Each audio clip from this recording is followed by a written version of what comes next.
What's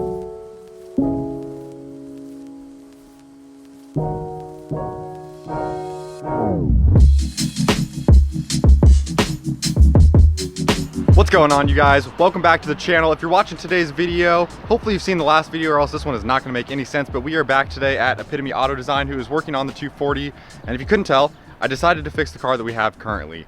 After talking with Andy and just researching all my options, I figured this was the best option financially and to get me the best car in the end. Once we make the repairs to this car, both on the front and rear of it, we're gonna know this car is perfectly straight and ready to go, which I can't say about other cars. Other cars may have been in collisions that you don't know about or wouldn't be able to tell until you get the car stripped down to the point that we have this at. And I just didn't want to risk going down that rabbit hole again when I know this car and I know what's wrong with it and it's all fixable. So we're gonna be focused on fixing the trunk area today. Unfortunately, we do need to wait for a frame shop, which is about a month out, to get the car on the frame rack to straighten it out before we can touch the front of it. But in this video, we're gonna get the rear all done in the car, pull out the sheet metal that's bad, replace it with the stuff from the donor car, and I'm gonna share with you guys that entire process.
This is an absolutely crazy sight. I have been waiting so long to start making some forward progress on getting this car body restored so that we can continue doing everything else, and Andy is just absolutely fucking killing it on this. The level of work he's doing is just absolutely top notch, and you'll see that through this video. But for those of you who are a little bit less familiar, I want to share with you some of the stuff that I've learned that Andy's been kind enough to share with me. So we've removed all the factory sheet metal from this car that needs to be replaced, which was the trunk floor pan and this rear sheet metal here. Now, we did that by removing all of the spot welds after Andy sanded everything down to expose the spot welds, and either drilled or sanded them out depending on if that area was going to be reused. The next step in this process is that he has prepped all these surfaces with the sander, and we're going to get these ready for epoxy primer. So he's going to lay epoxy primer down on all of these exposed surfaces that are going to be mated to our donor piece of metal. So Andy is prepping the piece from our donor car to do the same thing. Once he has that, he's going to work on getting epoxy primer on these parts, as well as our donor car piece, and start mating the new floor back into the car tomorrow.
so we are leaving Epitome Auto Design now. That epoxy primer needs to cure overnight, and then we'll be ready to drop the floor and the rear panel on. Again, just huge shout out to Andy. Andy, if you're watching this, I so appreciate you letting me be in your way and film and ask questions. I'm having a blast documenting this process, and the restoration on this car is finally starting to feel real, like we're taking some big steps forward. So I'm freaking stoked. But we'll be back tomorrow morning to weld in the floorboard.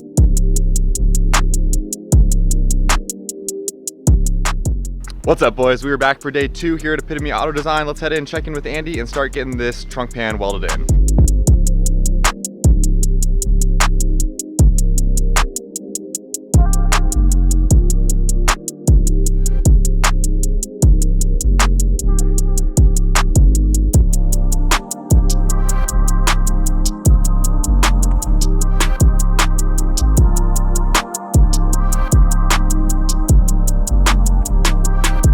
So Andy's making some good progress on getting the trunk pan in. As you can see, he's just working to get this situated and fitted exactly how it was in there. But it is so cool to see a floor without a big tear in it right there. We've got a long ways to go, but Andy's making good progress here.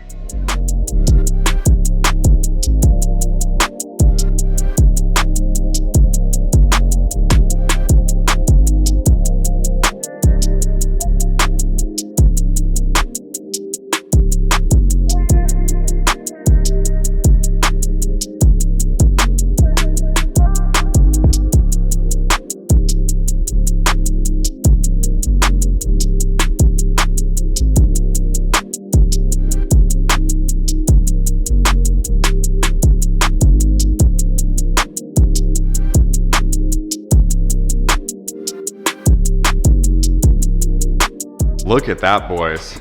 So I had to head back to work. I just came over on my lunch break earlier, and Andy moves quick.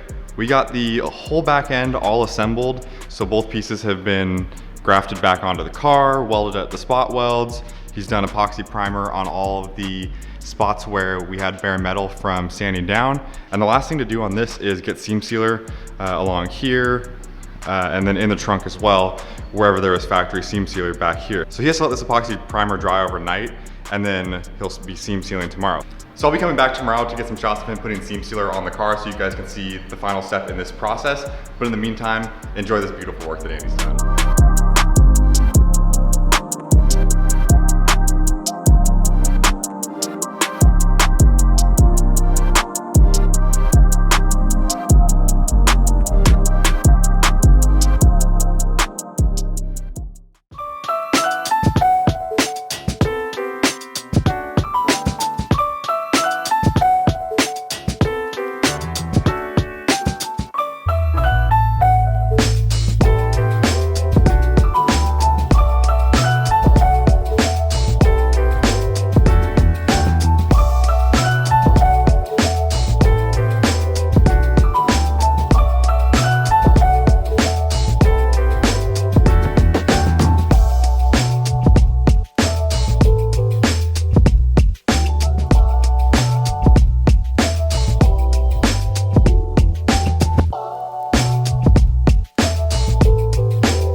All right, the 240 made it back home.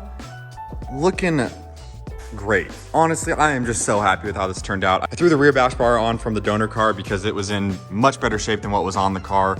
All these little tabs down here are in much better shape. So the rear end is done. I cannot believe I'm saying that.